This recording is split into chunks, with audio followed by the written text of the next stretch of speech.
भरत भूषण तिवारी का इनकाउंटर होने के बाद उनके गांव में महापंचायत की बैठक किया गया है। बिहार से लेकर देश के अलग अलग राज्य के लोग उस महापंचायत की बैठक में शामिल हुए। बिलौटी गांव से लेकर हाईवे तक भरत भूषण तिवारी की पोस्टर बैनर लगाया गया है, जिसमें लोग भरत भूषण तिवारी को शहीद बताते हुए इंसाफ की मांगे किए हैं। लोगों का कहना है कि भरत भूषण तिवारी का इनकाउंटर नहीं हुआ है, बल्कि भरत भूषण तिवारी अपने ही देश के पुलिस की गोली खाकर शहीद हो गए। कुछ लोग अपने हाथों में तिरंगा लेकर भरत भूषण तिवारी के घर पर पहुंचे, जहां बिहार के मुख्यमंत्री सम्राट चौधरी के खिलाफ भी नारेबाजी किए। महापंचायत की बैठक में 1000 गाड़ी तकरीबन 5000 से ज़्यादा लोग उस महापंचायत की बैठक में शामिल हुए। बुधवार को आयोजित महापंचायत की बैठक में शामिल हुए लोगों ने सरकार को 3 दिनों के लिए अल्टीमेटम दे दिए हैं कि अगर 3 दिनों के अंदर भरत भूषण तिवारी का फर्जी इनकाउंटर का निष्पक्ष जांच नहीं होगा और दोषी पुलिस कर्मियों पर ठोस कार्रवाई नहीं किया जाएगा तो यह प्रदर्शन देश भर में होगा। पटना में विधानसभा की घेराव करने के भी हैं जो ये चेतावनी दे दिए हैं। इसके अलावा देश की राजधानी दिल्ली में जंतर मंतर पर अनिश्चितकालीन तक धरना प्रदर्शन करने के भी महापंचायत की तरफ से घोषणा किया गया है। भरत भूषण तिवारी का इनकाउंटर हुआ है, लेकिन टाइमलाइन को लेकर बेहद ही सवालें खड़ी होता है। 15 जून की सुबह 9 बजे शाहपुर एसएचओ पुलिस टीम के साथ भरत भूषण तिवारी के घर पर पहुंचे। भरत भूषण तिवारी को घर से बाहर निकलने के लिए कहें, लेकिन उस वक्त भरत भूषण तिवारी अपने घर पर नहीं थे।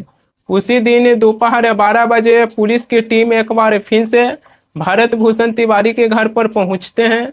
भरत भूषण तिवारी को थाना ले जाने के लिए दबाव बनाते हैं, लेकिन वो वहां से भी पुलिस से खाली हाथ लौट जाते हैं। 16 जून की सुबह 8 बजे पुलिस भरत भूषण तिवारी के घर पर तीसरी बार पहुंचते हैं। भरत भूषण तिवारी अपने हाथों में हथियार लेकर पुलिस को धमकी देना शुरू कर देते हैं, लेकिन थाना अध्यक्ष चुपचाप बैठकर उस तमाशे को देखते रह गए। रात 12 बजे उसी दिन पुलिस भरत भूषण तिवारी की घर का घेराव करते हैं, लेकिन वो वहां से भी पुलिस आधी रात को उनकी घर की घेराव कर वापस लौट जाते हैं। 17 जून की सुबह 6 बजे थाना अध्यक्ष के साथ बिहार एसटीएफ और भोजपुर जिला पुलिस भरत भूषण तिवारी के घर पर चौथी बार पहुंचते हैं। भरत भूषण तिवारी अपनी घर की छत पर चढ़कर पुलिस की ओर 2 राउंड फायरिंग करते हैं और यहीं से सवाल उठता है कि जब पुलिस भरत भूषण तिवारी के घर पर 4 बार पहुंचे, तब चौथी बार भी पुलिस भरत भूषण तिवारी को हिरासत में नहीं ले सके और नहीं भरत भूषण तिवारी से हथियार जब्त किए और चौथी बार उनके घर पर जाने के बावजूद भी पुलिस भरत भूषण तिवारी को समझाने में सफल नहीं हो पाए। इसके बाद भरत भूषण तिवारी का इनकाउंटर कर दिया गया। आज सवाल ये भी पूछा जाएगा कि पुलिस तो भरत भूषण तिवारी का इनकाउंटर तो अपने मन से नहीं किए होंगे। जब भी पुलिस इनकाउंटर करते हैं तो पुलिस को ऊपर से आदेश आया होगा, तभी जाकर पुलिस इनकाउंटर कर सकते हैं। ऐसे तो पुलिस अपने मन से किसी का भी इनकाउंटर नहीं कर सकते हैं। महापंचायत की बैठक में जन सुराज पार्टी के संस्थापक प्रशांत किशोर भी शामिल हुए थे। प्रशांत किशोर भरत भूषण तिवारी की मां से भी मुलाकात किए हैं और प्रशांत किशोर भी इसी बातों को उठाए हैं कि पुलिस अपने मन से इनकाउंटर नहीं कर सकते हैं, ऊपर से आदेश आया होगा तब जाकर पुलिस भरत भूषण तिवारी का इनकाउंटर किए हैं। उनकी मां से कहें कि आपको समझौता नहीं करना है, आपके साथ बिहार से लेकर देश के कई ऐसे राज्य के लोग आपके साथ खड़ी हैं और आपको अपनी न्याय की मांग करना होगा। सरकार और प्रशासन से आपको समझौता नहीं करना है। आपको तय करना है कि आपके बच्चे का जान जिस चीज के लिए गया है वो सुधरना चाहिए। तो अपनी लड़ाई तो लड़ नहीं रहा था, अगर वो लड़ाई लड़नी है तो आपने तो कीजिए, हम लोग साथ में हैं। रउआ अगर खड़ा होकर तो हम रउआ संगे बानी, रउआ चली पटना चली, मुख्यमंत्री क्या चली, प्रधानमंत्री क्या चाहिए, हमने पीछे हटेंगे जरूरत नहीं है। आपके साथ पूरा बिहार खड़ा होगा तो हमारी जवाब देगी, सब लोग चलेगा। आप डर के पीछे हटे, कोई आया कह रहा हम घर बनवा देंगे, कोई कह रहा है 25,000 रुपया दे देंगे। आपका उम्र बीत गया इस घर में, अब घर बन के क्या होगा? अगर आप अपने बच्चे की लड़ाई लड़ना चाहती हैं तो आप बाकी चीज का चिंता छोड़िए, हम लोग हर तरीके से आपके साथ हैं, आज भी हैं, 2 बरस के बाद भी रहेंगे, जब तक आपको इंसाफ नहीं मिलेगा तब तक रहेंगे। उसके लिए कोई, और इंसाफ का मतलब अभी हम प्रेस में भी बोलेंगे, इंसाफ का मतलब कांस्टेबल का सस्पेंशन नहीं है। जो गोली चलाने का आदेश दिया है उस पर कार्रवाई होना चाहिए। गोली जो चलाया उसका कोई दोष नहीं है भाई, तो अफसर है, नौकरी कर रहा है, जो ऊपर से बोला वो चला दिया। आपके यहाँ पुलिस, हम लोग जो वीडियो में देख रहे हैं, 3 बार 4 बार लोग आया, आप बीच बचाव कर रहे थे। उस दिन तो पुलिस गोली नहीं मारा है, उस दिन क्यों मारा है? जो भी पुलिस कर्मी इनकाउंटर में शामिल थे उन सारे ही पुलिस कर्मी को गिरफ्तार कर सच सच पूछा जाए कि क्या पुलिस भारत भूषण तिवारी का इनकाउंटर अपने मन से किए हैं या फिर ऊपर से कोई आदेश दिए थे। क्योंकि इनकाउंटर की टाइमलाइन को देखते हैं तो ऐसा लगता है कि पुलिस की टीम में भारत भूषण तिवारी की घर की घेराव करने से लेकर उनके घरों पर 4 बार पहुंचे, लेकिन 4 बार में से 1 बार भी पुलिस की टीम न तो भारत भूषण तिवारी को हिरासत में ले पाए और न ही उनसे हथियारों की जब्त कर पाए हैं। इन 4 बार की ही दौड़ों को लेकर ये सवाल उठ रहा है कि क्या इन 4 बार के बीच ही ऊपर से कोई आदेश आया होगा।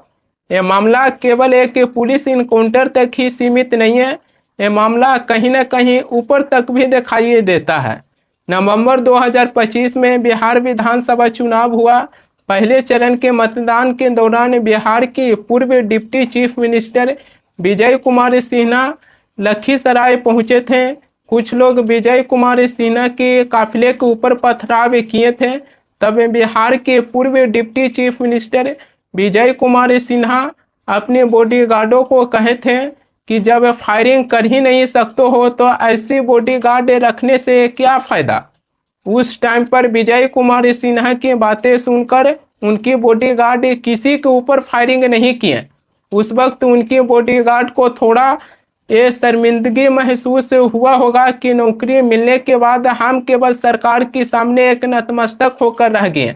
लेकिन इसके बावजूद भी विजय कुमार सिन्हा आदेश तो दे दिए थे कि जब फायरिंग कर ही नहीं सकते हो तो ऐसी बॉडीगार्ड रहने से क्या फ़ायदा। लेकिन फिर भी विजय कुमार सिन्हा की बॉडीगार्ड उनकी काफिले पर हमला होने के बाद एक भी फायरिंग नहीं किए थे। जब फायरिंग नहीं कर सकता है तो सब बॉडीगार्ड रहने का क्या औचित्य है? ये बॉडीगार्ड रहने का क्या? जो बॉडीगार्ड के देखिए चेहरे पर सारा गोबर और पत्थर फेंके हुए हैं। इतना मनोबल अपराधी का बढ़ा हुआ है। बॉडीगार्ड होना चाहिए विजय कुमार सिन्हा के बॉडीगार्ड की तरह कि विजय कुमार सिन्हा अपने बॉडीगार्ड को फायरिंग करने के आदेश दे दिए थे। लेकिन इसके बावजूद भी विजय कुमार सिन्हा के बॉडीगार्ड किसी के ऊपर फायरिंग नहीं किए थे। उनके बॉडीगार्ड के ऊपर गोबर फेंका गया। विजय कुमार सिन्हा कहें कि जब फायरिंग कर ही नहीं सकते हो तो ऐसी बॉडीगार्ड रखने से क्या फ़ायदा। लेकिन इसके बावजूद भी उनके बॉडीगार्ड किसी के ऊपर फायरिंग नहीं किए थे। ऐसी बॉडीगार्ड को हमें और आपको सलाम करने की ज़रूरत है कि सरकार के कहने पर ही किसी के ऊपर फायरिंग करना एक कहीं से भी उचित दिखाई नहीं देता है। अगर उस टाइम पर विजय कुमार सिन्हा के बॉडीगार्ड किसी के ऊपर फायरिंग करते तो आज वो भी सवालों की कटघरे में आ जाते। लेकिन उनके बॉडीगार्ड किसी के ऊपर फायरिंग नहीं किए थे। एक पटना वाले खान सर हैं। खान सर अपने बॉडीगार्ड को फायरिंग करने का आदेश दे देते हैं। उनके बॉडीगार्ड ताबड़तोड़ फायरिंग करते हैं और आज पटना वाले खान सर उसी फायरिंग के मामले में उलझे हुए हैं।